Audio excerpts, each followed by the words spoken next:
Volvemos hoy, amigo oyente, al capítulo 5 del libro de Esther que comenzamos a estudiar en nuestro programa anterior.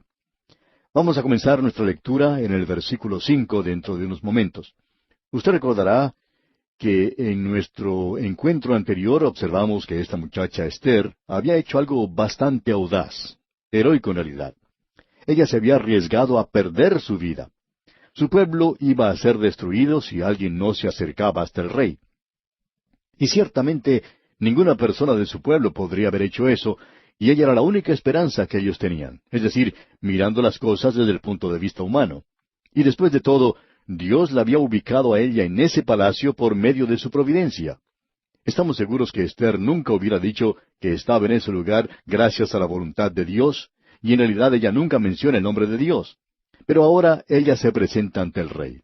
Y sabe, amigo oyente, todos nosotros vamos a estar delante del rey algún día. Cada creyente deberá presentarse ante él para ver si recibe una recompensa o no. Ese es el tribunal de Cristo o el bema de Cristo. También existe el gran trono blanco donde los perdidos tendrán que presentarse.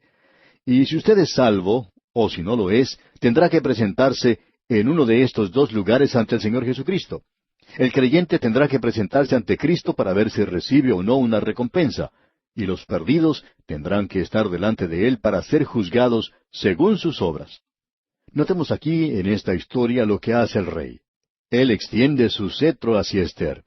Cuando ella se presentó en ese lugar, tendría que haber sido algo muy hermoso de contemplar. Ahora vemos que ella es también una persona maravillosa, y el rey extiende su cetro de gracia, digamos, hacia Esther. En el día de hoy, en realidad, nuestro Señor está reinando, no aquí en esta tierra, pero Él está reinando en el sentido que Él está extendiendo a este mundo perdido su cetro de gracia. Ya hemos visto cómo Él está obrando, porque en el momento en que el rey vio a Esther, le extendió su cetro de gracia, y le da también, por así decirlo, un cheque en blanco. Es decir, nadie había escrito la cantidad en él. Sin embargo, ya estaba firmado por el rey, por así decirlo. Él dijo, la mitad del reino es tuyo si lo quieres. Cualquier cosa es tuya, hasta la mitad del reino. Y podemos apreciar la mano invisible de Dios en esto. El rey se da cuenta que está ocurriendo algo que es de urgencia. Entonces, él dice que le va a entregar a ella todo y le extiende, por así decirlo, ese cheque en blanco. Y para nosotros también esto es algo maravilloso. El apóstol Pablo podía decir, mi Dios pues suplirá todo lo que os falte. Y hoy Él nos ha dado también esa clase de cheque en blanco y Él suplirá todas nuestras necesidades. Esto es algo maravilloso, ¿no le parece? Tenemos un Rey magnífico, pero es mucho más que eso para nosotros. Él es nuestro Salvador. Él es el Salvador del mundo. Ahora el Rey está haciendo todo esto por Esther. ¿Por qué? Gracias a la providencia de Dios. Ahora alguien quizá diga, ¿cómo puede usted saber que Dios está obrando en su vida? Pues bien, leamos lo que dice el libro de Proverbios, capítulo 21, versículo 1, donde dice, como los repartimientos de las aguas, así está el corazón del rey en la mano de Jehová. A todo lo que quiere, lo inclina. Usted puede pensar que algunos de los gobernantes actuales son muy crueles, brutales, sin Dios, y eso es cierto, pero en realidad el corazón está en las manos del Señor. Dios lo puede oprimir en el momento que quiera y quitarlo de aquí.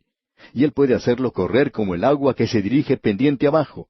Y Dios está obrando aquí de una manera muy notable.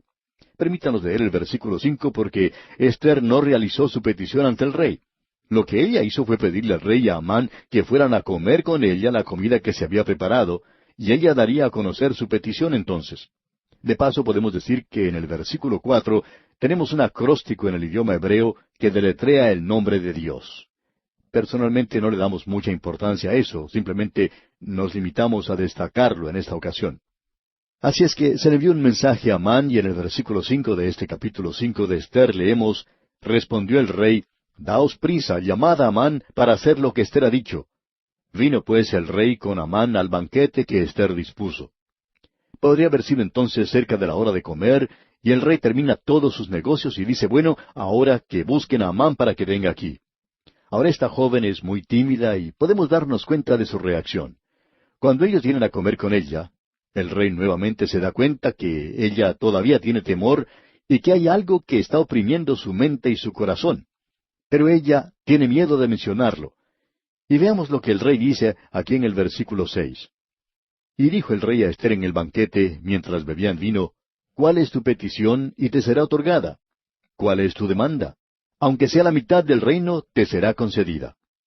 Podemos darnos cuenta de lo generoso y bondadoso que este rey es para con Ester. Cuando esto que él hace tendría que haberle ayudado mucho, ella no tiene ánimo para hacer conocer su petición todavía. Lo que Ester hace entonces es postergarla una vez más.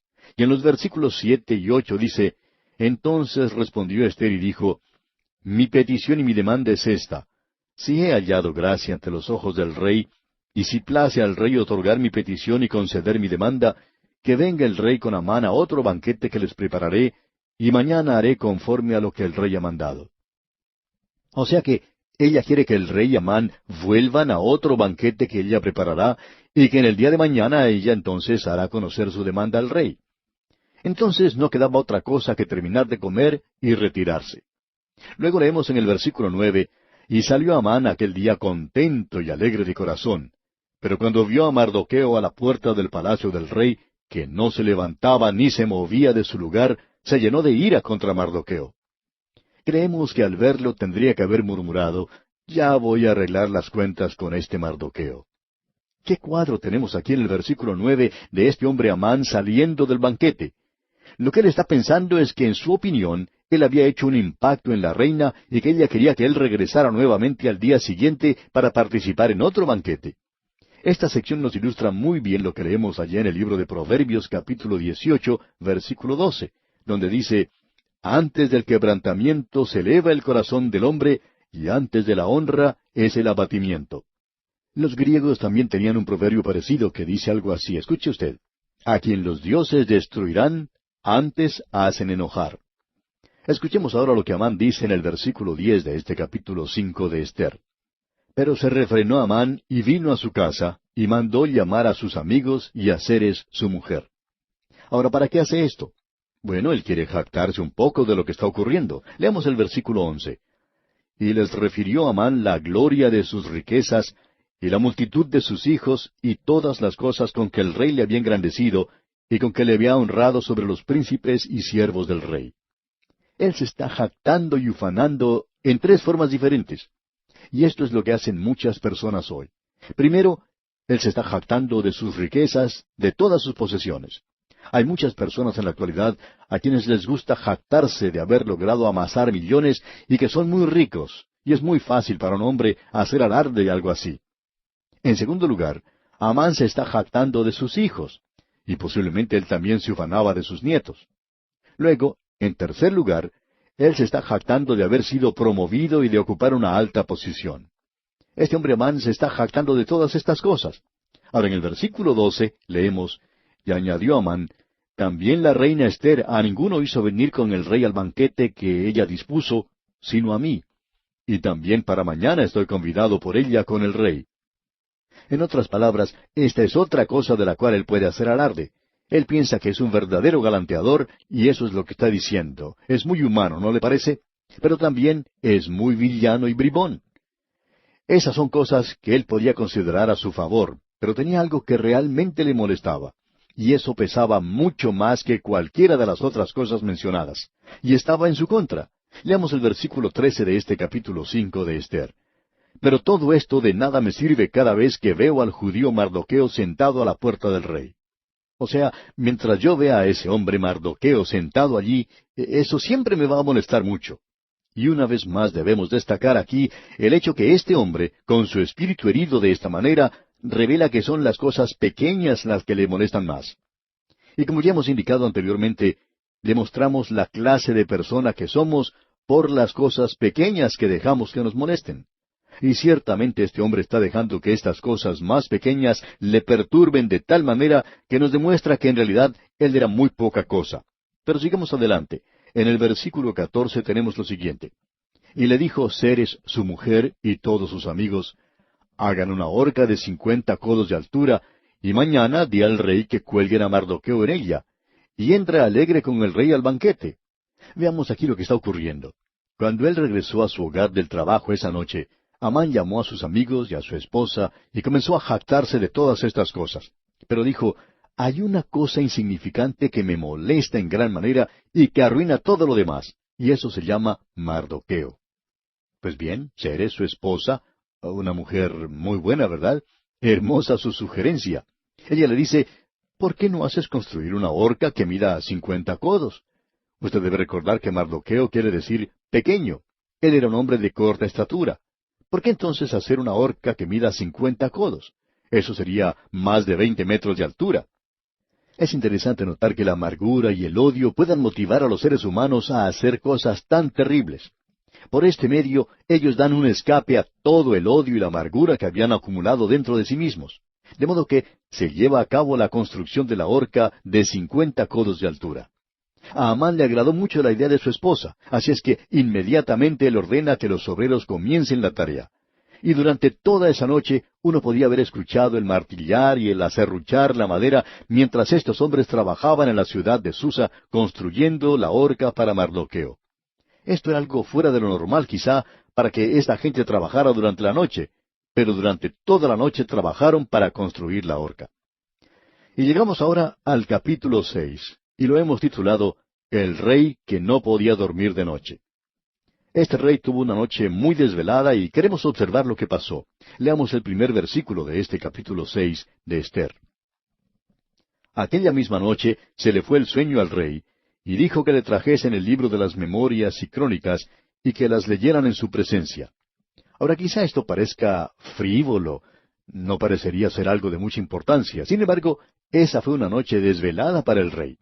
Y pensamos que este rey podría haber tenido muchas de esas noches. El gobernante de ese día, y creemos que hay muchos en este día también, probablemente sienten las muchas responsabilidades de su cargo y piensan que sus vidas se encuentran en peligro la mayor parte del tiempo. Pero en esta noche, el rey Jerjes no puede conciliar el sueño. Y por tanto llama a sus ayudantes a que le leyeran las crónicas del reino. Por medio de esta lectura, él se podía enterar de los acontecimientos que tuvieron lugar día a día en el reino, y pensamos que escuchar esto puede ser una tarea muy aburridora, algo similar a lo que uno escucha cuando uno tiene que participar en algunas reuniones, donde se debe leer las cosas que se hicieron en la reunión anterior, y eso puede resultar bastante aburridor, y quizá le ayude a dormir un poco a uno.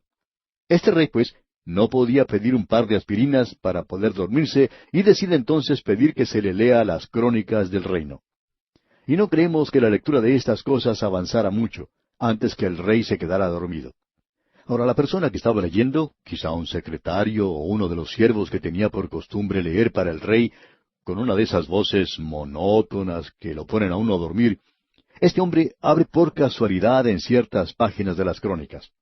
¿Dijimos casualidad? Bueno, sabemos ahora que están ocurriendo muchas cosas que parecen pequeñas, pero que comienzan a tomar más cuerpo y están revelando que la mano de Dios está dentro del guante de las circunstancias humanas. Él está actuando. Y aquí vemos que Él está prevaleciendo y dirigiendo por medio de su providencia. No fue un accidente que esa muchacha Ester hubiera llegado a ser reina, eso es muy obvio ahora. No fue tampoco un accidente que ella encontrara favor en los ojos del rey. No fue un accidente que ella hubiera podido entrar en su presencia y que su petición hubiera sido otorgada, es decir, que él asistiera a su banquete. Pero la noche anterior, el rey no puede dormir. Entonces le traen las crónicas y el secretario lee en cierta parte de las mismas. No es por accidente. Dios está prevaleciendo en todo esto por medio de su providencia, amigo oyente. Notemos lo que ocurre. Pensamos que el rey tiene que haberse sentado en su cama porque esto era algo que él había olvidado, y hace una pregunta. Veamos a los versículos 2 y 3. Entonces hallaron escrito que Mardoqueo había denunciado el complot de Bigtán y de Teres, 2 eunucos del rey, de la guardia de la puerta, que habían procurado poner mano en el rey Asuero. Y dijo el rey, ¿qué honra o qué distinción se hizo a Mardoqueo por esto? Y respondieron los servidores del rey, sus oficiales, nada se ha hecho con él. El secretario se puso a buscar en el libro, miró en esta página y en la otra y dice, bueno, aquí no dice que se haya hecho nada con él. Entonces el rey se dio cuenta que este hombre le había hecho a él un gran servicio y quiere entonces recompensar a Mardoqueo. Ahora, mientras todo esto estaba ocurriendo dentro del palacio, hubo cierto ruido afuera, y el rey pregunta, ¿Quién está en el patio? Hubo cierto ruido como de una persona entrando al lugar. Y Amán había venido al patio exterior de la casa del rey. Amán tenía como propósito el asesinar a Mardoqueo, y se había levantado muy temprano para llevar a cabo sus planes. Él también había tenido problemas para dormir esa noche. Tenía dos cosas en su mente. Una de ellas es que quiere eliminar a Mardoqueo ahora mismo, y también quiere asistir a ese banquete que está siendo preparado por la reina Esther. Y cosas como estas pueden causar que uno pierda el sueño. Así es que él no ha dormido mucho y se levanta bien temprano en la mañana. Él se levantó temprano, dice aquí, para hablarle al rey, para que hiciese colgar a Mardoqueo en la horca que él le tenía preparada. Ahora nosotros podemos ver dos circunstancias que se unen, no por accidente, sino por medio de la providencia de Dios. Se había leído en las crónicas que Mardoqueo le había hecho un gran favor al rey y que no había sido recompensado. Y entonces el rey va a ver que Mardoqueo sea recompensado. Pero también detrás de todo esto hay algo más. Amán quiere darle muerte y ha llegado ante el rey para solicitar que Mardoqueo sea ahorcado. Así es que vemos un conflicto en el propósito de estos dos hombres. Notemos lo que ocurre. Amán podía entrar fácilmente a la presencia del rey, por tanto, puede pasar ante él inmediatamente. Leamos el versículo 5 de este capítulo 6 de Esther. Y los servidores del rey le respondieron, He aquí, Amán está en el patio. Y el rey dijo, que entre. Él podía entrar muy fácilmente a la presencia del rey. Él es el primer ministro y es obvio que él tenía algo muy importante en mente, por lo menos Amán pensaba que así era. Así es que Amán entra. Pero aún antes que Amán pudiera abrir su boca para decir algo, el rey comienza a hablar. Después de todo, él tiene la primera palabra. Y en la primera parte del versículo 6 leemos, Entró pues Amán, y el rey le dijo, ¿qué se hará al hombre cuya honra desea el rey? El rey simplemente le estaba pidiendo un consejo a Amán. El rey dice, si hay un hombre en el reino a quien el rey quisiera honrar, ¿qué se debería hacer? Por supuesto que el rey está pensando en Mardoqueo, pero Amán está pensando en otra persona. Y en la segunda parte del versículo 6 leemos, Y dijo Amán en su corazón, ¿a quién deseará el rey honrar más que a mí?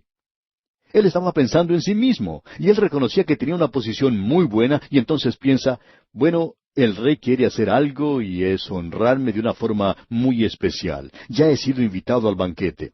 Y esto es lo que le dice al rey. Escuche usted en los versículos 7 al 9.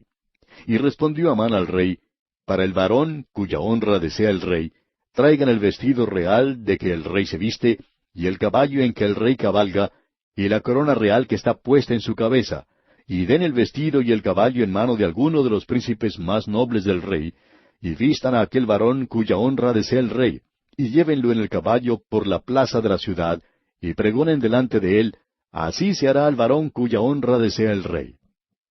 ¿Cómo le parece a usted, amigo oyente, este consejo del primer ministro? Por supuesto que lo que el rey tenía en mente era completamente diferente a lo que estaba pensando Amán. Amán estaba pensando en sí mismo. Él ya se sentía disfrutar de toda esa grandeza, de toda esa distinción y honra que el rey quería otorgar. Y decía para sí, bueno, no puedo pensar en ninguna otra persona que merezca la honra del rey, sino yo mismo. Y como usted puede apreciar, amigo oyente, este hombre era una persona muy egoísta y consentida. Y esto fue precisamente lo que le movió a presentar esta sugerencia, a presentar este consejo ante el rey. Y bien, aquí vamos a detenernos en este interesante pasaje de las Escrituras. ¿Qué sucederá ahora? Bueno, vamos a tener que esperar hasta nuestro próximo programa. Pero cuando uno lee esto, amigo oyente, de pronto descubre que aún aquí, detrás de esta solicitud, detrás de esta sugerencia o consejo que presenta Amán, hay una trama del mismo Amán, y podemos notarla al evaluar esta osada sugerencia o consejo que él presentó al rey. Y hablaremos de esto, Dios mediante, en nuestro próximo programa. Le sugerimos leer el resto del capítulo 6 de Esther y ver si usted descubre cuál es la trama de Amán.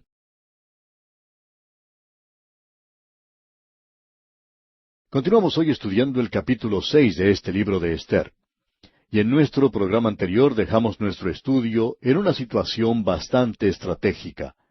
El rey Jerjes no podía dormir esa noche y llamó a sus secretarios para que le leyeran las crónicas del reino. Allí encontraron que Mardoqueo le había rendido un servicio muy valioso al rey, pero que nunca había sido recompensado por ese servicio. Como resultado, ahora el rey siente que debe hacer algo por Mardoqueo. En ese mismo momento entra Amán a ver al rey, era muy temprano en la mañana, y él iba a solicitar que se diera la orden para ahorcar a Mardoqueo. Amán ya había preparado la horca para ese hombre. Así es que nos encontramos en este momento tan interesante de la historia. Nos revela que Dios, por medio de su providencia, está obrando. El rey pues le hace una pregunta a Amán. ¿Qué se hará al hombre cuya honra desea el rey? Y Amán se puso a cavilar dentro de sí diciendo, no puedo pensar en ninguna otra persona que merezca la honra del rey, sino yo mismo. Este hombre era en realidad una persona muy egoísta y consentida. En realidad tenía base para eso, así que él le presenta un programa muy destacado al rey. Leamos otra vez los versículos 7 al 9 de este capítulo 6 de Ester. Y respondió Amán al rey, para el varón cuya honra desea el rey, traigan el vestido real de que el rey se viste, y el caballo en que el rey cabalga, y la corona real que está puesta en su cabeza, y den el vestido y el caballo en mano de alguno de los príncipes más nobles del rey, y vistan a aquel varón cuya honra desea el rey, y llévenlo en el caballo por la plaza de la ciudad, y pregonen delante de él, así se hará al varón cuya honra desea el rey. ¿Qué piensa usted, amigo oyente, sobre lo que tenía en mente Amán en esta coyuntura? Pues bien, Amán en realidad estaba tramando obtener el trono del imperio de los medos y los persas, y él quería en realidad usurpar el trono del rey. Pensamos que él estaba tratando de destruir también al rey. Él es un individuo sangriento, podemos decir de paso. Por tanto, lo que él piensa en esta ocasión es que él personalmente será quien va a recibir el honor del rey, y es por eso que dice que se le coloque la corona del rey en su cabeza, que se le vista con las ropas reales, que se le provea el caballo sobre el cual cabalga el mismo rey.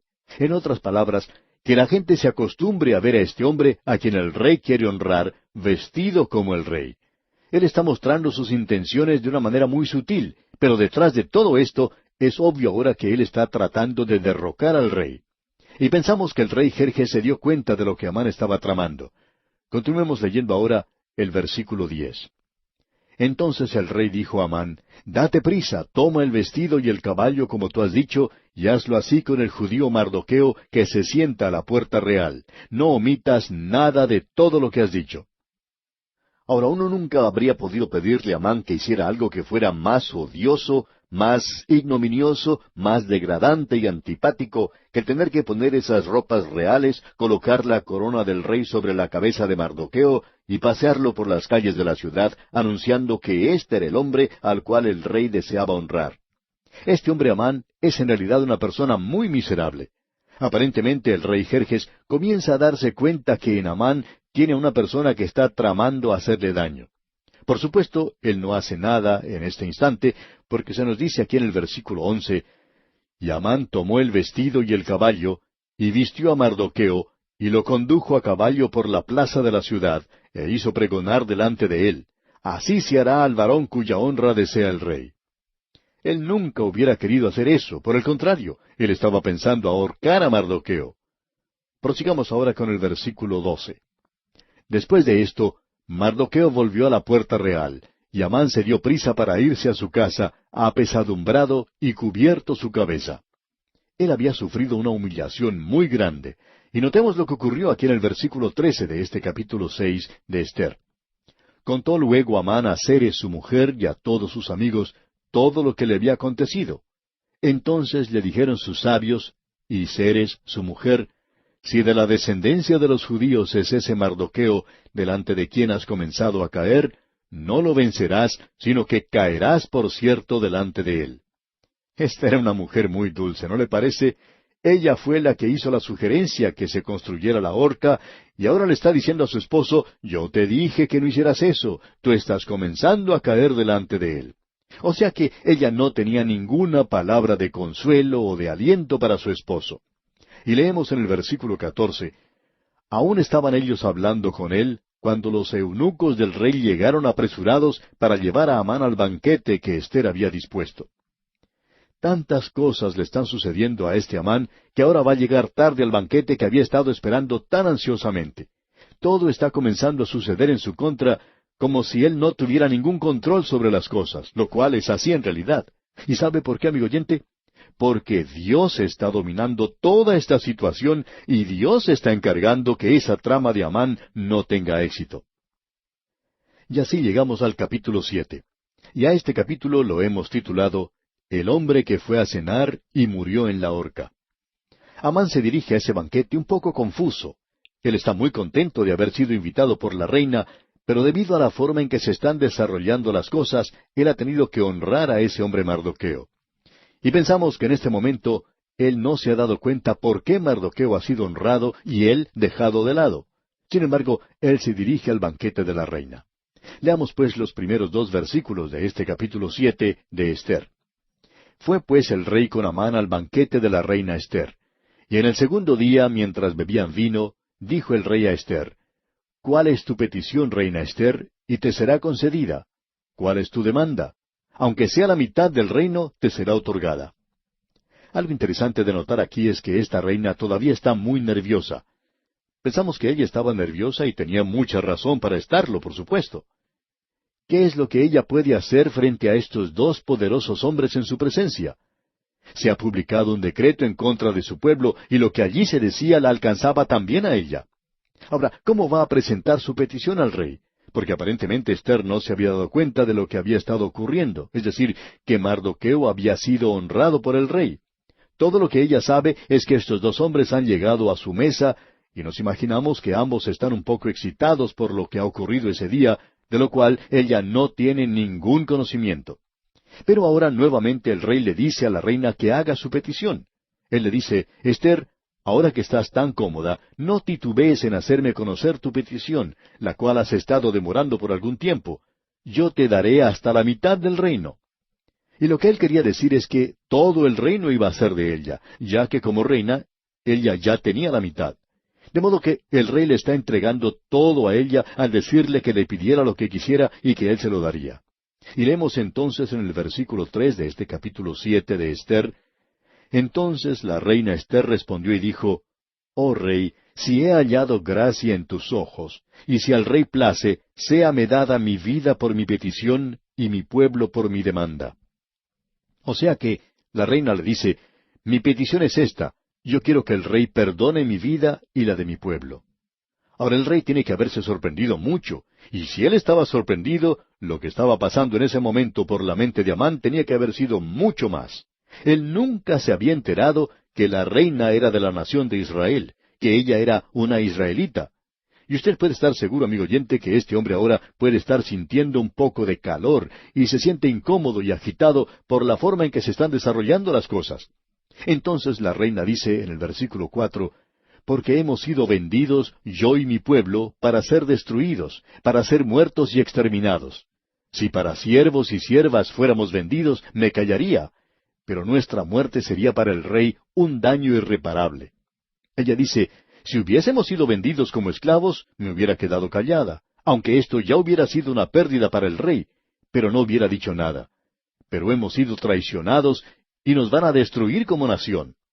Ahora, cuando el rey escucha esto que está ocurriendo, queda completamente sorprendido. ¿Quién es esa persona que se arriesga a intentar la destrucción de la reina? ¿Y quién se atrevería a intentar destruir su pueblo? Ella le está diciendo algo aquí que es muy sorprendente y que estos 2 hombres nunca habían esperado. Hemos sido vendidos, dice. Mi pueblo ha sido vendido para ser destruido y exterminado, para que perezca, y yo estoy entre ellos. Seremos destruidos, no simplemente vendidos como esclavos. Y notemos ahora lo que ocurre aquí en el versículo 5. Respondió el rey Asuero y dijo a la reina Esther: ¿Quién es y dónde está el que ha ensoberbecido su corazón para hacer esto? Este rey Jerjes nunca se había tomado el trabajo de investigar cuáles eran las personas a quienes Amán intentaba destruir. Y todavía él no se ha dado cuenta completamente de lo que estaba pasando. Él no sabe quién es la persona que estaba intentando destruir a la reina y a su pueblo. Él no puede creer que pueda haber alguien capaz de intentar algo así. Era simplemente algo inaudito. Este rey no se había preocupado por averiguar estas cosas, porque para él la vida humana era algo sin ningún valor. El que miles y miles de hombres hubieran perecido en esa campaña guerrera en Europa no le molestaba a él para nada. Él en realidad está haciendo una pregunta para la cual no tiene respuesta. ¿Quién es y dónde está el que ha ensoberbecido su corazón para hacer esto? ¿Quién se atrevería a hacer tal cosa? Pensamos que en este momento todavía Amán no se había dado cuenta de lo que en realidad estaba ocurriendo. Él no sabía cuando había hecho ese decreto para destruir a la nación de Israel, que Ester era la reina y que ella era judía. Él no sabía eso, estaba totalmente en la ignorancia de ese hecho. Ahora usted se puede dar cuenta que Dios ha estado obrando detrás de las escenas. Dios, repetimos, está en las sombras cuidando a aquellos que le pertenecen. Dios ha expresado bien claro que ninguna arma iba a ser forjada contra ellos. Después de todo, Dios ya había dicho, bendeciré a los que te bendicen y a los que te maldigan maldeciré. Si usted quisiera investigar la historia, podría darse cuenta de algo que es muy interesante en realidad. No hemos tomado el tiempo para estudiar todo eso en detalle, probablemente deberíamos haberlo hecho, pero nunca hemos intentado tomar a todas las naciones del mundo que han practicado el antisemitismo y observarlas detenidamente para ver lo que ocurrió con ellas. Durante la Inquisición española, en realidad España era la nación más poderosa del mundo en esa época. El hemisferio occidental fue descubierto por Cristóbal Colón. Él era italiano, pero estaba navegando bajo la bandera de España. Él tocó tierra en las Indias Occidentales e izó la bandera española. Él descubrió esas tierras a nombre de la reina de España. Ahora España era una gran nación en esa época en particular. ¿Pero qué fue lo que ocurrió? Pues bien, durante la época cuando la Armada Española estaba cerca de la costa de Inglaterra, en realidad lista para destruir a Gran Bretaña, se levantó una gran tormenta que destruyó esa gran flota. Y allí podemos ver la mano de Dios en acción, amigo oyente. La mano de Dios ha estado obrando y la podemos ver a través de toda la historia del mundo. España luego comenzó a andar cuesta abajo. ¿Por qué? Porque Dios cumple lo que promete, y había estado obrando por medio de su providencia. Dios actúa de esa manera. De modo que, aquí en la historia que tenemos ante nosotros, en este libro de Ester, vemos que Dios está actuando de una manera muy decidida. Entonces el rey hace esa pregunta: ¿quién puede hacer una cosa así? Y en el versículo 6 de este capítulo 7 de Ester leemos, Ester dijo, el enemigo y adversario es este malvado Amán. Entonces se turbó Amán delante del rey y de la reina. Él no tenía nada que decir, había quedado mudo al darse cuenta que Ester era judía. Él ni soñaba siquiera que esto podía ser cierto, y él había hecho el decreto para que murieran, y aquí tiene a la misma reina que está rogando por su propia vida.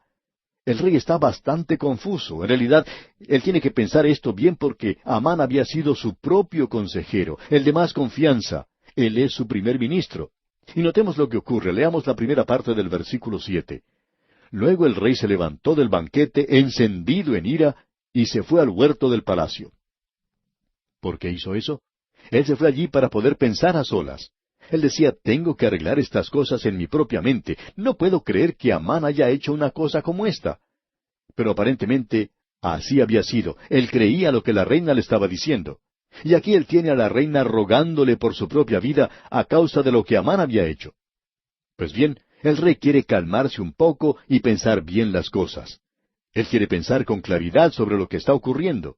Y dice aquí la segunda parte del versículo 7, y se quedó Amán para suplicarle a la reina Ester por su vida, porque vio que estaba resuelto para él el mal de parte del rey.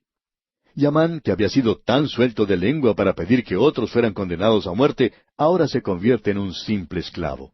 Él en realidad se está arrastrando a los pies de la reina. Lo que ocurre es que él se ha vuelto loco. El miedo le ha hecho perder la razón, porque ¿qué es lo que está haciendo? Amán se pone de pie para rogar ante la reina Ester, porque vio que estaba resuelto para él el mal de parte del rey, dice la última parte del versículo 7. Se había dado cuenta que el rey no iba a dejar pasar por alto esto que había ocurrido. Él iba a hacer algo. ¿Y qué es lo que hace Amán entonces? Él se arrodilla ante la reina para pedirle por su propia vida. Le está rogando que haga algo por él, y en su afán comienza a manosear a la reina. La reina estaba reclinada en un reclinatorio, una especie de sillón que se utilizaba en esos días durante las comidas. Y ahora Amán comienza a manosear a la reina. Él se ha vuelto loco, no se da cuenta en realidad de lo que está haciendo. Y notemos lo que ocurre aquí en el versículo 8. Después el rey volvió del huerto del palacio al aposento del banquete, y Amán había caído sobre el lecho en que estaba Ester. Entonces dijo el rey, ¿querrás también violar a la reina en mi propia casa? Al proferir el rey esta palabra, le cubrieron el rostro a Amán. Amán está rogándole a la reina por su vida, y ella está atemorizada de él, de eso puede usted estar seguro. Y cuando el rey vio eso, dijo, ¿querrás también violar a la reina en mi propia casa? ¿Qué es lo que está tratando de hacer este hombre manoseando a la reina? Y eso, amigo oyente, no se hacía nunca. Pero este hombre ha perdido la razón. Este hombre Amán estaba loco. Al proferir el rey esta palabra, le cubrieron el rostro a Amán, dice la última parte del versículo 8. Como usted puede ver, allí estaban unos eunucos observando todo lo que estaba pasando. Ellos no se habían movido de sus lugares. La reina no le había pedido ayuda a nadie. Ella estaba tan atemorizada que no atinó a hacer nada. Cuando regresa el rey y mira eso, no tiene que decir mucho más de lo que dijo. Él dice, ¿qué es lo que este hombre está pensando hacer? Y estos eunucos, hombres de gran estatura y fortaleza, se adelantan y toman a Amán y lo arrestan. ¿Y qué es lo que va a ocurrir ahora? Bueno, leamos aquí el versículo 9. Y dijo Harbona, uno de los eunucos que servían al rey, He aquí en casa de Amán la horca de 50 codos de altura que hizo Amán para Mardoqueo, el cual había hablado bien por el rey. Entonces el rey dijo, Colgadlo en ella. Usted puede apreciar, amigo oyente, que Dios dice, No os engañéis, Dios no puede ser burlado. Todo lo que el hombre sembrare, eso también segará. Y eso fue lo que ocurrió aquí. Si Jacob pudiera hablarnos, nos diría que eso también ocurrió con él. Aún el mismo apóstol Pablo podría decir algo al respecto. Recuerda usted que él había dado su consentimiento en la muerte de Esteban, y ahora él se encuentra en Galacia, y la multitud enardecida lo apedrea fuera de la ciudad y lo deja por muerto. ¿Por qué ocurre todo esto?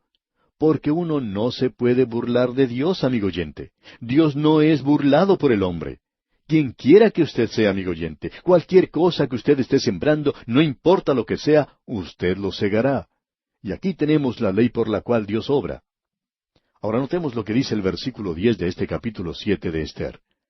Así colgaron a Amán en la horca que él había hecho preparar para Mardoqueo, y se apaciguó la ira del rey. Para terminar hoy quisiéramos leer en el Salmo 37 los versículos 35 y 36. Escuche usted lo que dice el salmista. Vi yo al impío sumamente enaltecido y que se extendía como el laurel verde. Pero él pasó, y he aquí ya no estaba. Lo busqué, y no fue hallado. Esto es muy interesante, ¿no le parece? Amigo oyente, usted puede tener su día. Usted puede ser un villano si lo quiere. Usted puede andar contra el plan y los propósitos de Dios para usted. Pero usted no va a poder derrotar a Dios, porque usted tendrá que salir de esta escena. Eso es lo que le pasó a Amán.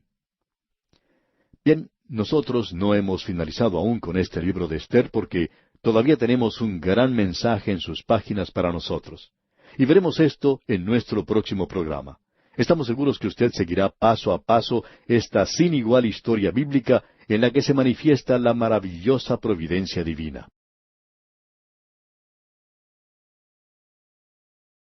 Continuamos hoy nuestro estudio en este libro de Ester y llegamos al capítulo 8. En nuestro programa anterior vimos que las circunstancias habían cambiado completamente. Había salido un decreto del rey que la nación de Israel tenía que ser destruida, pero Dios, por medio de su providencia, había colocado en el trono, al lado del rey, a una hermosa reina. Ahora esperamos que usted no trate de discutir el asunto de que esto era la voluntad de Dios. La voluntad de Dios para esta gente era que ellos regresaran a su propia tierra. Ellos estaban operando ahora por la providencia de Dios. Y muestra que Dios puede prevalecer, puede dominar, cambiar las cosas muchas veces. Y usted y yo, amigo oyente, debemos estar agradecidos por eso, porque Él interviene muchas veces a nuestro favor para que podamos llevar adelante su propio plan y propósitos, cuando usted y yo estamos fuera de la voluntad de Dios. De modo que este hombre Amán, el que había hecho ese decreto de destruir a los judíos, muere en la misma horca que había construido para ahorcar a Mardoqueo. Él muere ahorcado en ese lugar. Pero algo que debemos notar, amigo oyente, es que el decreto que se había dado no ha sido cambiado. La nación de Israel todavía va a ser exterminada en la fecha establecida. Esa es la parte de la ley de los medos y los persas, y hablando claramente, no puede ser cambiada. No existe ninguna forma de poder cambiarla. Eso es algo que necesitamos reconocer porque es un verdadero problema el que tenemos ante nosotros. ¿Cómo pues será resuelto? Veamos lo que nos dice aquí el primer versículo del capítulo 8 de Ester. El mismo día, el rey Asuero dio a la reina Ester la casa de Amán, enemigo de los judíos, y Mardoqueo vino delante del rey, porque Ester le declaró lo que él era respecto de ella. Ahora, por primera vez, Ester da a conocer que Mardoqueo era su padre adoptivo. Él era el mismo hombre que no se había querido inclinar ante Amán y por quien se promulgó este decreto, al comienzo de este estudio. Este hombre era el padre adoptivo de Ester, quien la había criado desde su temprana edad. Ahora el versículo 2 de este capítulo 8 de Ester dice, «Y se quitó el rey el anillo que recogió de Amán, y lo dio a Mardoqueo, y Ester puso a Mardoqueo sobre la casa de Amán». Parece que este rey era muy liberal en el uso de su anillo, algo que es muy importante, ya que con él se podía sellar cualquier ley, como la que se dio a conocer por medio de Amán para destruir a la nación de Israel. Ahora el rey le entrega el anillo a Mardoqueo. Bien, pensamos que ahora está en buenas manos, pero el rey parece no tener mucho cuidado en la forma como pasa a Mardoqueo este anillo que tiene su firma grabada. Leamos el versículo 3 ahora. Volvió luego Ester a hablar delante del rey, y se echó a sus pies, llorando y rogándole que hiciese nula la maldad de Amán Agageo y su designio que había tramado contra los judíos. Como usted puede apreciar aquí, amigo oyente, nada se había hecho para cambiar esto. En realidad, esto no puede ser cambiado y no será cambiado. Necesitamos reconocer esto aquí en esta parte en particular. No se puede cambiar ese decreto y no será cambiado de ninguna manera. Ni siquiera el mismo rey lo podía hacer. Ya hemos visto esto antes, cuando se decidió quitar la reina Vasti. Ahora lo que el rey puede hacer es enviar otro comunicado, se puede poner en vigencia otro decreto. La nación de Israel puede aprovecharse de este nuevo decreto si lo creen. Ellos pueden aceptar este medio de salvación que el rey provee para ellos. Y notemos lo que nos dicen aquí los versículos 4 al 6 de este capítulo 8 de Ester. Entonces el rey extendió a Ester el cetro de oro, y Ester se levantó y se puso en pie delante del rey y dijo, «Si place al rey, y si he hallado gracia delante de él, y si le parece acertado al rey, y yo soy agradable a sus ojos, que se dé orden escrita para revocar las cartas que autorizan la trama de Amán, hijo de Amedata Agageo, que escribió para destruir a los judíos que están en todas las provincias del rey. Porque, ¿cómo podré yo ver el mal que alcanzará mi pueblo? ¿Cómo podré yo ver la destrucción de mi nación?» Lo que ocurre aquí es que si no se hace algo, el juicio contra Amán no tiene ningún valor. Algo debe hacerse para poder salvar a esta gente. Y notemos lo que se nos dice en el versículo 7. Respondió el rey Asuero a la reina Ester y a Mardoqueo el judío, «He aquí yo he dado a Ester la casa de Amán, y a él han colgado en la horca por cuanto extendió su mano contra los judíos». Eso es bueno hasta ahora, pero eso no evita que la nación de Israel sufra las consecuencias de este decreto. Escuchemos lo que dicen los versículos 8 al 12 ahora. «Escribid pues vosotros a los judíos como bien os pareciere en nombre del rey, y selladlo con el anillo del rey, porque un edicto que se escribe en nombre del rey y se sella con el anillo del rey no puede ser revocado». Entonces fueron llamados los escribanos del rey en el mes tercero, que es Siván, a los 23 días de ese mes, y se escribió conforme a todo lo que mandó Mardoqueo a los judíos y a los sátrapas, los capitanes y los príncipes de las provincias que había desde la India hasta Etiopía, 127 provincias, a cada provincia según su escritura, y a cada pueblo conforme a su lengua, a los judíos también conforme a su escritura y lengua. Y escribió en nombre del rey Asuero, y lo selló con el anillo del rey, y envió cartas por medio de correos montados en caballos veloces procedentes de los repastos reales, que el rey daba facultad a los judíos que estaban en todas las ciudades para que se reuniesen y estuviesen a la defensa de su vida, prontos a destruir y matar y acabar con toda fuerza armada del pueblo o provincia que viniese contra ellos, y aun sus niños y mujeres, y apoderarse de sus bienes, en un mismo día en todas las provincias del rey Asuero, en el día 13 del mes 12, que es el mes de Adar. Lo que es importante de notar aquí es que el decreto original no ha sido cambiado ni lo será, no lo puede ser, se mantiene en vigencia.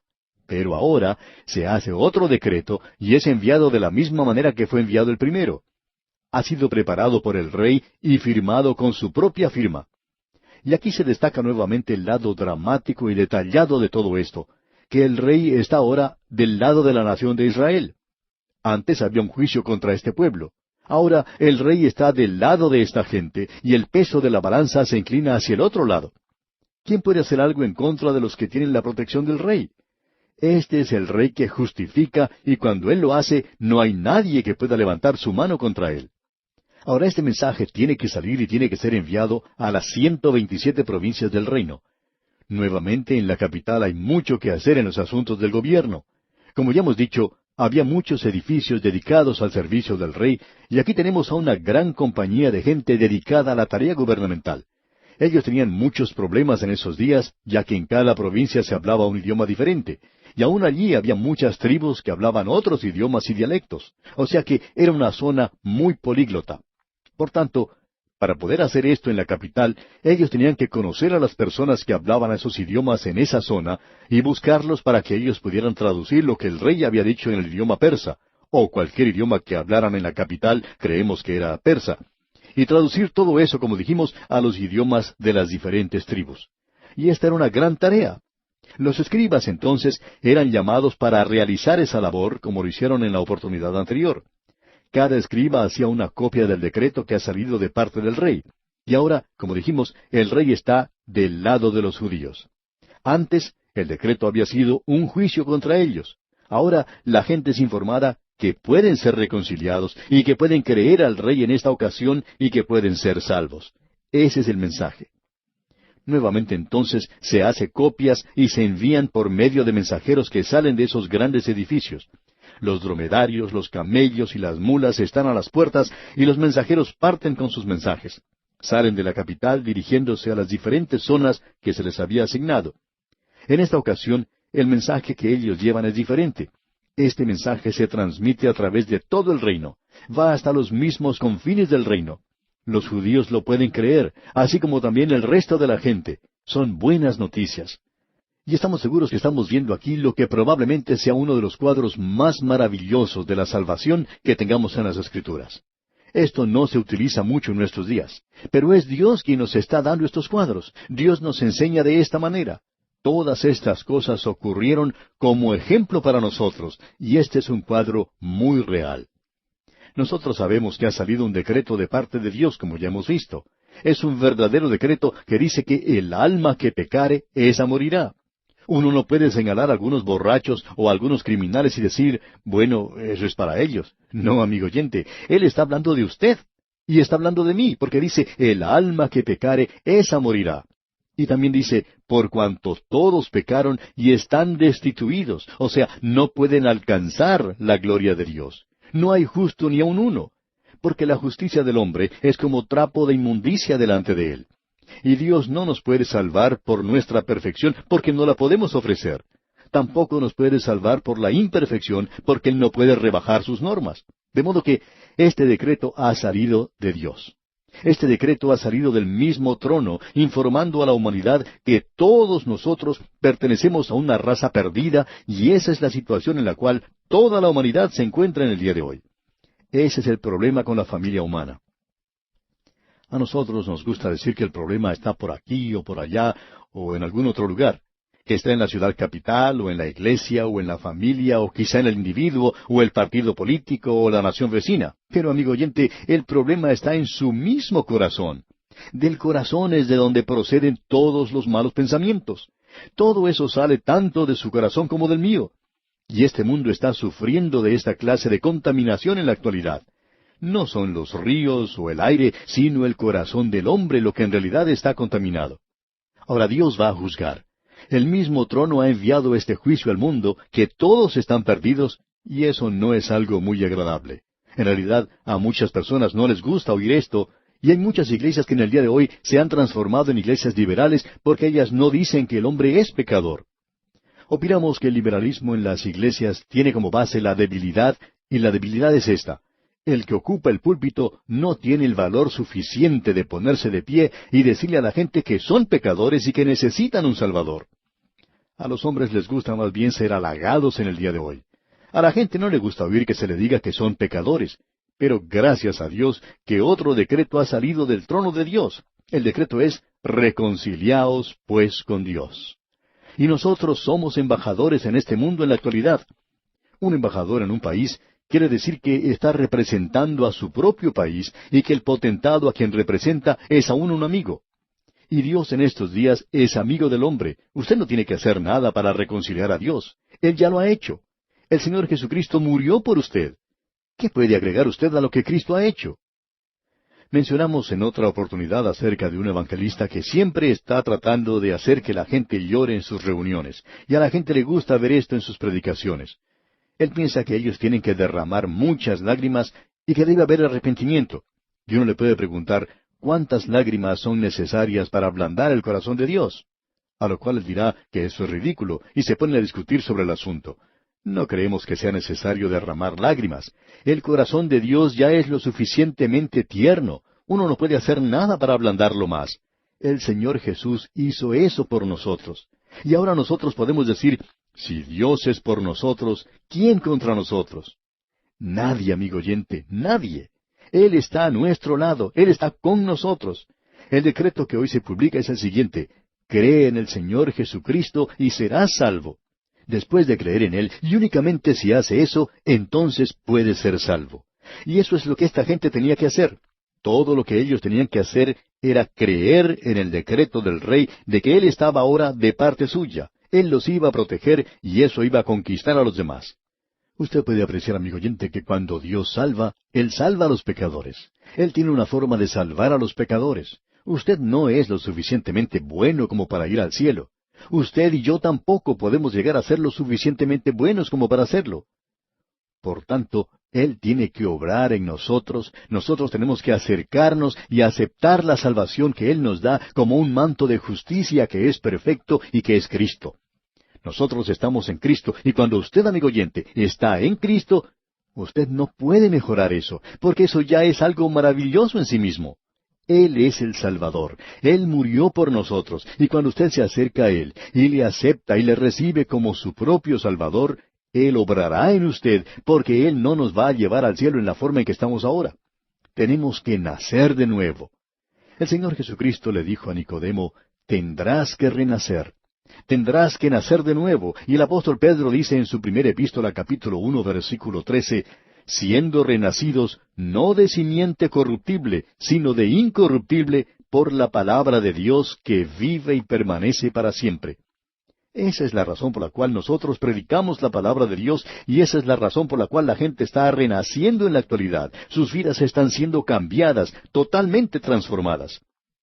No le hablamos a la gente diciendo que tienen que entregar su vida a Dios como si nosotros tuviéramos algo que entregar.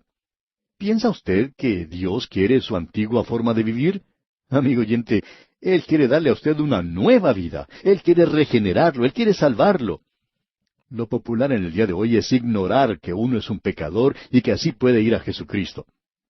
Y muchas son las personas que han estado haciendo esto en las iglesias y en campañas evangelísticas, y ellos aún no han nacido de nuevo. ¿Sabe qué es lo que necesitan? Necesitan acudir a Cristo como pecadores. Esta gente, pues, o sea, los judíos, de los cuales hablábamos hace unos momentos, necesitaban reconocer este decreto que había sido promulgado por el rey y que ellos iban a ser destruidos. Tenían que creer eso. Y ahora ellos también tenían que creer que el rey estaba de su lado. Y amigo oyente, el rey está de nuestro lado. Nosotros somos embajadores, por tanto, de parte de Dios. Es por eso que nosotros podemos decir, reconciliaos con Dios. Él ya se ha reconciliado con usted, así es que este decreto del rey es divulgado por todas partes. Y veamos lo que dice aquí el versículo 14 de este capítulo 8 de Ester. Los correos, pues, montados en caballos veloces, salieron a toda prisa por la orden del rey, y el edicto fue dado en Susa, capital del reino. Ahora, en la única ocasión cuando es necesario hacer las cosas deprisa, es cuando se hace referencia a la salvación. La palabra de Dios dice, si oyereis hoy su voz. Y en este mismo momento hay muchas personas que están escuchando este programa, y no estamos tratando de asustar a nadie, pero amigo oyente, esta puede ser la última oportunidad que usted tenga de aceptar a Cristo. Así es que la palabra de Dios le dice, he aquí ahora el tiempo aceptable, he aquí ahora el día de salvación. ¿Es esta la única vez que Dios quiere que usted se apresure a hacer algo, amigo oyente? Y quiere que se dé prisa para ser salvo. El versículo 15 dice, y salió Mardoqueo de delante del rey con vestido real de azul y blanco, y una gran corona de oro, y un manto de lino y púrpura. La ciudad de Sus entonces se alegró y regocijó. Esto es muy diferente al cilicio y a las cenizas que vimos anteriormente. Usted sabe que es maravilloso el ser salvo. Esto es lo único que puede brindarle gozo a su vida, amigo oyente, o sea, el ser salvo. Quizá usted pueda ir a un club nocturno, y me dicen que uno puede gastar grandes cantidades de dinero en solo una noche en esos lugares. Y posiblemente usted pase un buen tiempo, es decir, si usted es una persona que no es creyente, puede pasar un buen tiempo porque se puede emborrachar y puede ver el show y comer como un glotón. Pero tiene que reconocer que a la mañana siguiente no va a tener un buen tiempo, se va a sentir bastante mal. Y en todo esto usted no va a conocer el verdadero gozo. Pero si usted se acerca a Cristo Jesús, entonces sí encontrará el gozo verdadero. Y dice el versículo 16, y los judíos tuvieron luz y alegría y gozo y honra. Esto es lo que Dios le ofrece a usted, amigo oyente, en este día. Luz. Jesucristo es la luz del mundo. Y alegría y gozo y honra. Eso es lo que le da dignidad al pecador, el ir al Salvador, que es Dios manifestado en la carne, el que murió por nosotros. Eso le sacará a usted del cieno y del lodo en que se encuentra, le permitirá andar con su cabeza erguida a través de este mundo y regocijarse hoy. Nosotros necesitamos regocijarnos. ¿Es usted un creyente feliz, amigo oyente? Lo que le debería preguntar es si está gozoso en el día de hoy. ¿Tiene usted verdadero gozo en su corazón? Él quiere que esto sea una realidad en su vida. Leemos luego en el último versículo de este capítulo 8 lo siguiente. Y en cada provincia y en cada ciudad donde llegó el mandamiento del rey, los judíos tuvieron alegría y gozo, banquete y día de placer. Y muchos de entre los pueblos de la tierra se hacían judíos, porque el temor de los judíos había caído sobre ellos. Aparentemente el mensaje no llegó a todos los lugares. Y esto es triste porque podemos imaginarnos, como dijimos al comienzo, que quizá 1,000,000 de judíos pueden haber muerto en esta oportunidad porque el método de comunicaciones de ellos no era como los modernos. Ellos no lo podían anunciar por medio de la radio. Usted y yo, amigo oyente, debemos darle gracias a Dios por este maravilloso medio que es la radio, por el cual se puede proclamar el mensaje de Dios a todas partes. Y bien, aquí vamos a detenernos por hoy. En nuestro próximo programa daremos comienzo al estudio del capítulo 9 de este interesantísimo libro de Ester. Confiamos que la forma providencial como Dios obra en favor de los suyos le haya alentado a confiar mucho más en el Señor.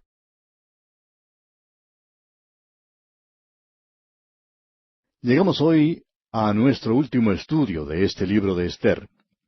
En nuestro programa anterior vimos que Dios, por medio de su providencia, había dominado la situación cuando un decreto del rey había sido publicado, en el cual se buscaba la exterminación de su pueblo. Él estaba controlando las vidas de una joven y su padre adoptivo por medio de su providencia. Ellos estaban fuera de su voluntad, pero Él estaba actuando porque Él siempre cumplirá su propósito. Dios se encuentra en las sombras, como hemos dicho en tantas ocasiones, cuidando a aquellos que le pertenecen. Así es que, cuando llegó el momento propicio, Dios tenía ya a Ester en el trono, de manera que ella pudiera actuar directamente en lo que estaba ocurriendo. Oímos hablar de que no hay ningún hombre que pueda llenar el vacío. Pues bien, aquí no había un hombre que se parara en la brecha, pero había una mujer, la reina Ester. Y podemos dar gracias a Dios por ella. Ahora, Ester no lucía muy bien al principio de esta historia, como pudimos apreciar al comienzo de la lectura de este libro. Y cuando decimos que no lucía bien, no queremos decir que era fea porque sabemos que era una muchacha muy hermosa. Ella ganó el primer gran concurso mundial de belleza. Ella fue la Miss Universo cuando aún no se realizaban concursos para elegir a la Miss Universo. Ella llegó a ser la reina de uno de los más grandes reinos mundiales, en realidad el segundo gran reino mundial. Así que esta joven está en esa posición en el momento propicio. Y Mardoqueo había tenido razón. Él dijo, ¿quién sabe si para esta hora has llegado al reino? Y así fue. ¿Por qué? Por la providencia de Dios. Dios estaba en control de la situación. Salió un decreto en ese reino entonces de que los que creían en el rey en esa ocasión se podrían salvar de la exterminación. Y cuando ellos lo hicieron, hubo salvación para ellos, y la reina Ester fue la receptora del cetro de gracia cuando fue extendido hacia ella. Ahora, amigo oyente, Nosotros tenemos un Salvador maravilloso en el día de hoy. Y el trono de Dios no es un trono de juicio, es un trono de gracia. Dios no quiere lastimarlo a usted, amigo oyente. Él tiene sus brazos abiertos, extendidos hacia un mundo perdido. Y Dios no quiere castigar a nadie. Dios le está diciendo, ven a mí. Pero tienes que hacerlo a mi manera, tienes que creer en mí, pues no hay salvación aparte de esto. Pero supongamos que en aquella época algún israelita hubiera dicho, bueno, yo no creo en ese decreto que salió del rey. No creo que pueda ser algo tan bueno y no pienso que él quisiera algo así. Me voy a proteger a mí mismo y voy a erigir una línea de defensa y me esconderé detrás de ella. Me haré una fortaleza y me defenderé a mí mismo. Amigo oyente, eso significaría su propia muerte, porque él tenía que haber creído en ese decreto del rey. Y el decreto ha salido de parte de Dios, amigo oyente. Un decreto que dice, de parte de Dios, cree en el Señor Jesucristo y serás salvo. Y en ningún otro hay salvación, porque no hay otro nombre bajo el cielo dado a los hombres en que podamos ser salvos. Este es el decreto que existe en el día de hoy y ha sido proclamado por un Dios maravilloso y está dirigido a un mundo perdido. ¡Qué maravilloso es este decreto para nosotros, amigo oyente! Notemos ahora que esta gente judía tiene fe en este nuevo mensaje del Rey. En realidad, en nuestros días, este nuevo mensaje que ha sido proclamado por Dios es el Evangelio, que Cristo murió por nuestros pecados conforme a las Escrituras, que fue sepultado y que resucitó al tercer día conforme a las Escrituras, que los hombres y las mujeres son salvos por medio de la fe y no por las obras de la ley, y que aquellos que creen y le reciben, a ellos les ha dado el privilegio de ser llamados hijos de Dios, aun a aquellos que no van más allá de hacer eso, de creer. Sabed pues esto, dice el apóstol Pedro, que por medio de él se os anuncia perdón de pecados. Ahora ese es el mensaje que nos ha llegado a nosotros hoy. En realidad para esta gente, si ellos no creían en ese mensaje, no había ninguna esperanza. Usted quizá pueda acabar con algunos malos hábitos que tenga. Quizá pueda dejar de hacer el mal. Puede hasta ir a la iglesia, puede ser bautizado. Usted puede hasta llegar a tomar parte en la cena del Señor y aún así puede sentirse miserable. De la única manera en que usted puede cambiar eso, amigo oyente, en este mundo, es acercándose a este mensaje, es decir, a la palabra de Dios y creerla. Y cuando usted la crea, entonces tendrá salvación. Ahora esta gente estaba gozosa, se nos dice. ¿Por qué? Porque creyeron en el mensaje que les había llegado. Así es que a ellos les llega este maravilloso tiempo de libertad. Y esto presenta la institución de esa gran fiesta que se conoce con el nombre de la fiesta de Purim. Nosotros no sabemos mucho sobre esta fiesta, debemos confesar. No se menciona para nada en el Nuevo Testamento. En realidad, no se hace ninguna referencia a ella en todo el Nuevo Testamento. Es una fiesta que los judíos celebran aún en el presente.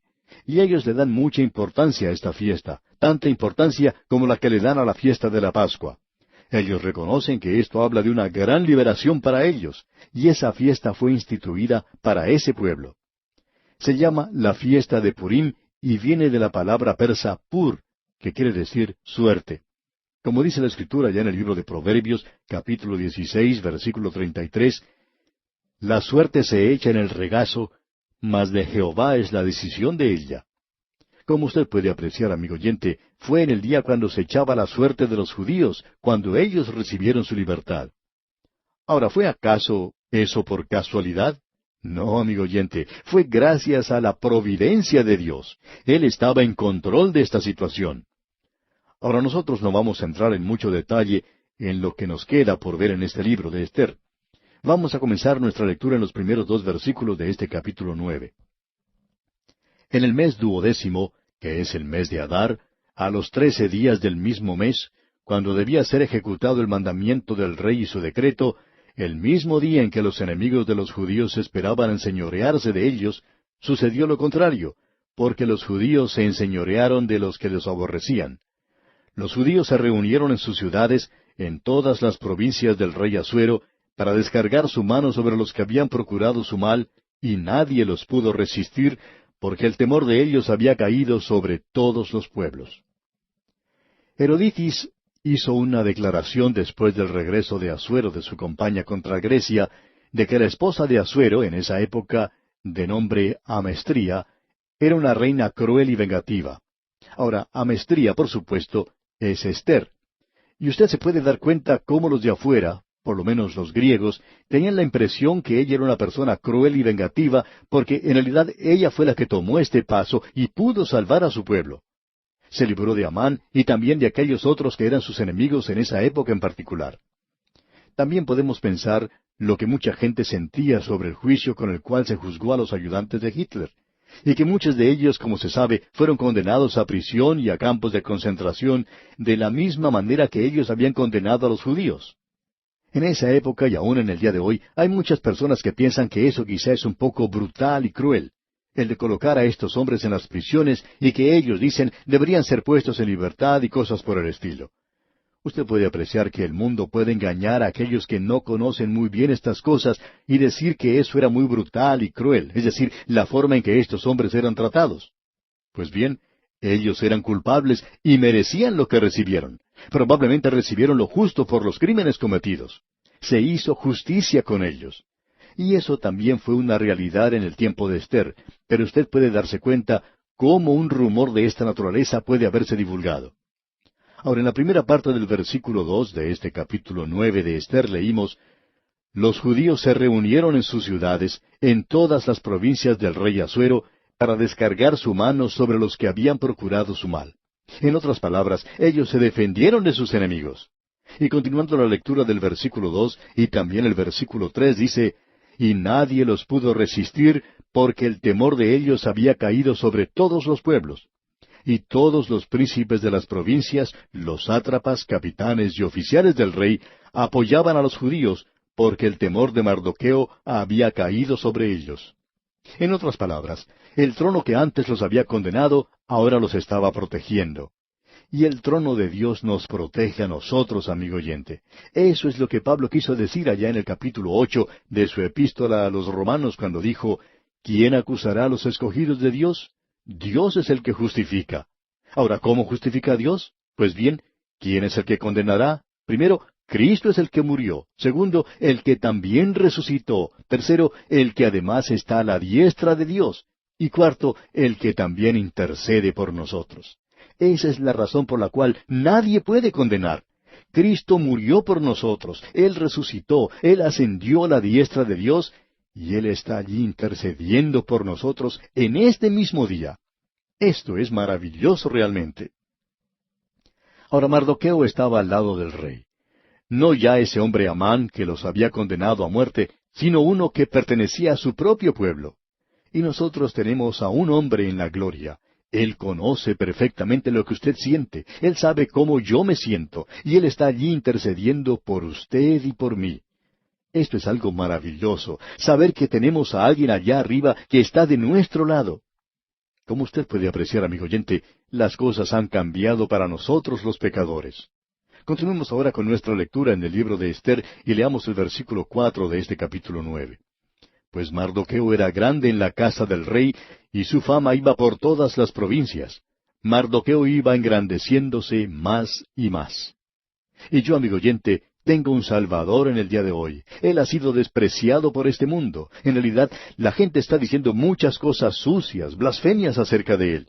Pero, amigo oyente, Él es el hombre que está en la gloria. Él es el Rey de Reyes. Él es el Señor de Señores. Él es el lirio de los valles. Él es el todo codiciable. Él es señalado entre 10,000 y un día muy pronto vendrá.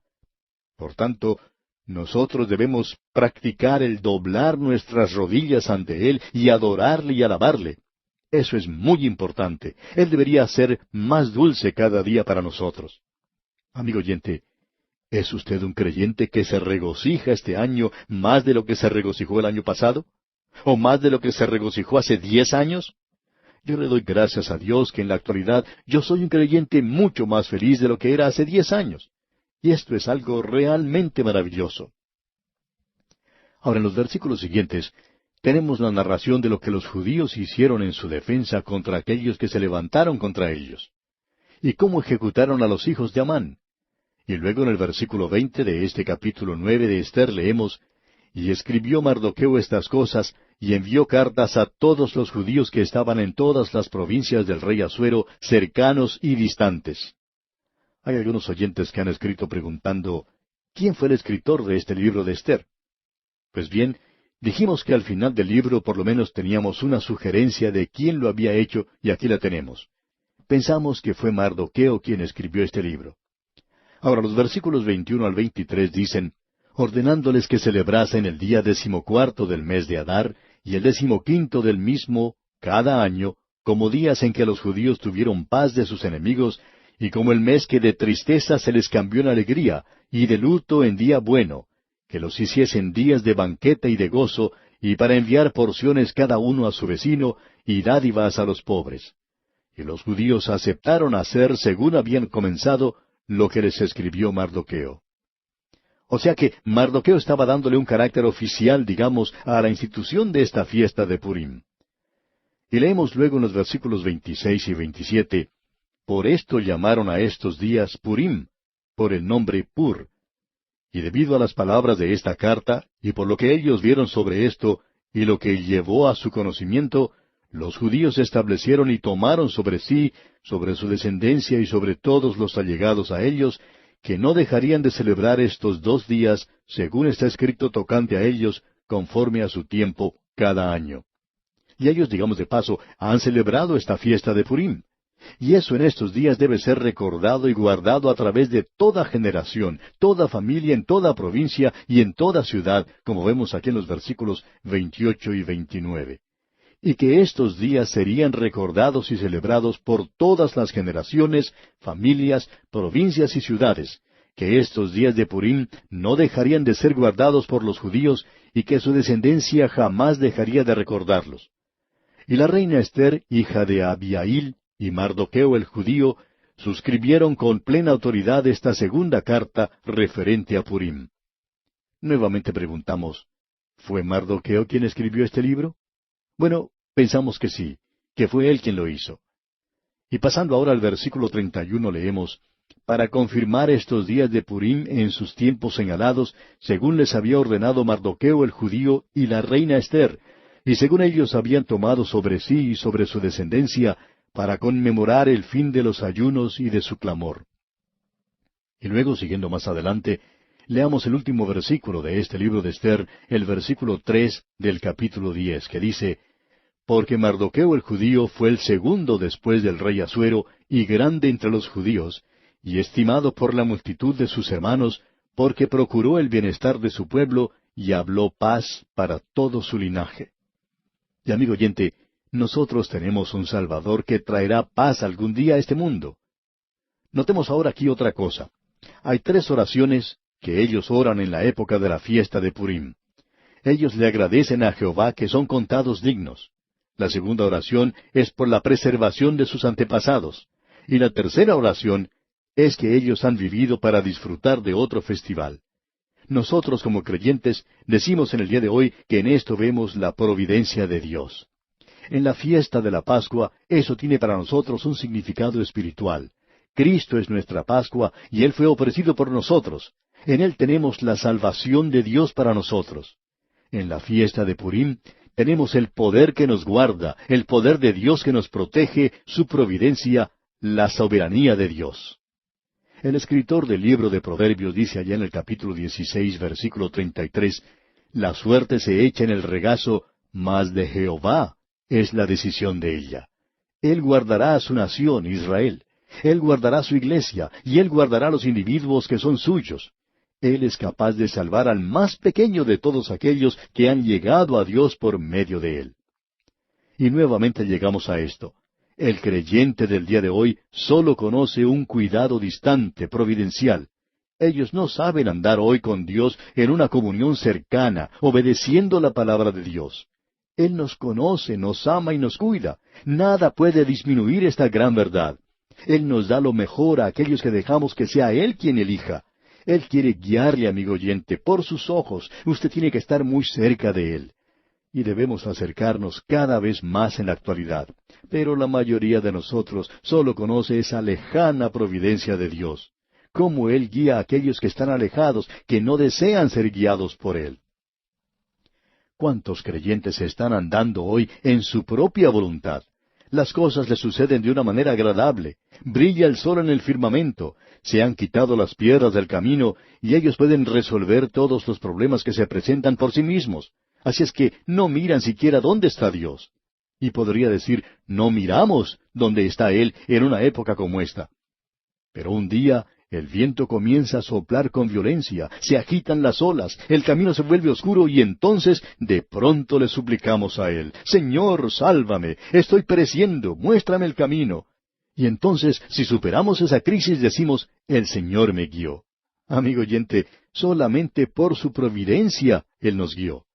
Nosotros en la actualidad no estamos en la voluntad de Dios. ¿Cuántos de los creyentes a los cuales estamos hablando en este momento están en la voluntad de Dios? ¿Lo está usted, amigo oyente?